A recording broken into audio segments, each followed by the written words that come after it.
നമസ്കാരം. റാഫ്റ്റോ ക്രിക്കറ്റിലേക്ക് അവർക്കും സ്വാഗതം. IPL സി എസ് കെയുടെ ആദ്യ മത്സരം നാളെയാണ്. നാളെ അവർ രാജസ്ഥാൻ റോയൽസുമായിട്ട് കളിക്കുകയാണ്. ഗോഹട്ടിയിലാണ് മത്സരം. ഈ മത്സരത്തിനായി ട്രാവൽ ചെയ്ത സി എസ് കെയുടെ സ്ക്വാഡിനോടൊപ്പം MSD ഇല്ല. MSD 2 ആഴ്ചക്കാലം പുറത്തിരിക്കും എന്ന് ഇന്നലെ CSK ഒഫീഷ്യലി അറിയിച്ചിരുന്നു. എന്നാൽ കാര്യങ്ങൾ അങ്ങനെയല്ല. അതിനേക്കാൾ അധികം അദ്ദേഹം പുറത്തിരിക്കാൻ സാധ്യതയുണ്ട്. കൂടുതൽ മത്സരങ്ങൾ അദ്ദേഹത്തിന് നഷ്ടപ്പെടാൻ സാധ്യതയുണ്ട് എന്നിപ്പോൾ മാധ്യമങ്ങൾ റിപ്പോർട്ട് ചെയ്യുന്നു. ടൈംസ് ഓഫ് ഇന്ത്യയുടെ റിപ്പോർട്ട് അനുസരിച്ച് 2 ആഴ്ചയല്ല, മറിച്ച് 3 ആഴ്ചക്കാലമെങ്കിലും മിനിമം അദ്ദേഹം പുറത്തിരിക്കും. ഏപ്രിൽ 23 മുംബൈക്കെതിരെയുള്ള മത്സരത്തിൽ തിരികെ എത്തുമോ എന്നുള്ളതാണ് ചോദ്യം. അതും അൺസേർട്ടൺ ആണ് എന്നാണ് അവരുടെ report.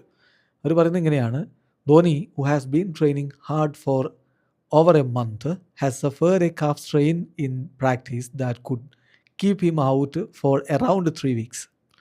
While the official CSK release mentions a 2-week layoff, team sources indicate it is unlikely he will return before last week of April.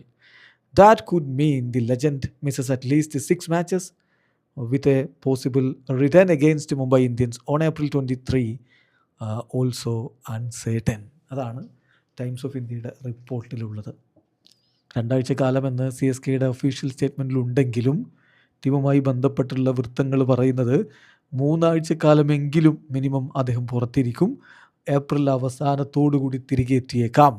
അങ്ങനെ വരുമ്പോൾ ഏപ്രിൽ 23 മുംബൈ ഇന്ത്യൻസിനെതിരെയുള്ള കളി, അതിൽ അദ്ദേഹം തിരികെ എത്താനുള്ള സാധ്യത അൺസർട്ടൺ ആണ്, അനിശ്ചിതത്വത്തിലാണ്.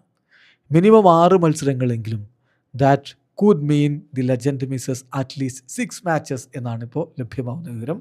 അങ്ങനെയാണെങ്കിൽ പ്രധാനപ്പെട്ടൊരു ഭാഗം മത്സരങ്ങൾ തന്നെ MSD ഇല്ലാതെ CSKക്ക് കളിക്കേണ്ടി വരും. ഇപ്പോൾ നാളത്തെ മത്സരത്തിനൊരു പ്രത്യേകതയുണ്ട്. MSDയോ സുരേഷ് റെയ്നയോ ഇല്ലാതെ CSK കളിക്കാനിറങ്ങുന്ന ആദ്യ മത്സരമാണ്. എന്ത് സംഭവിക്കും എന്നുള്ളത് കാത്തിരുന്ന് കാണണം. സഞ്ജു സാംസൺ ഉണ്ട് ഇപ്പോൾ അവർക്ക് വിക്കറ്റ് കീപ്പർ ബാറ്ററായിട്ട്. അദ്ദേഹം MSDയുടെ ആ റോള് പ്ലേയിങ് 11 ഫില്ല് ചെയ്തേക്കും. പക്ഷേ MSDയുടെ സാന്നിധ്യം അവർക്ക് കൊടുക്കുന്ന ഒരു ബൂസ്റ്റ് ഉണ്ട്. അത് ഇനിയിപ്പോൾ ആര് വന്നാലും റീപ്ലേസ് ചെയ്യാൻ പറ്റില്ല എന്നുള്ളതാണ് യാഥാർത്ഥ്യം. വീഡിയോ അവസാനിക്കുന്നു. ക്രിക്കറ്റ് ലോകത്തെ കൂടുതൽ വിശേഷങ്ങളുമായി റാഫ്റ്റോക്സ് എഴുതാം.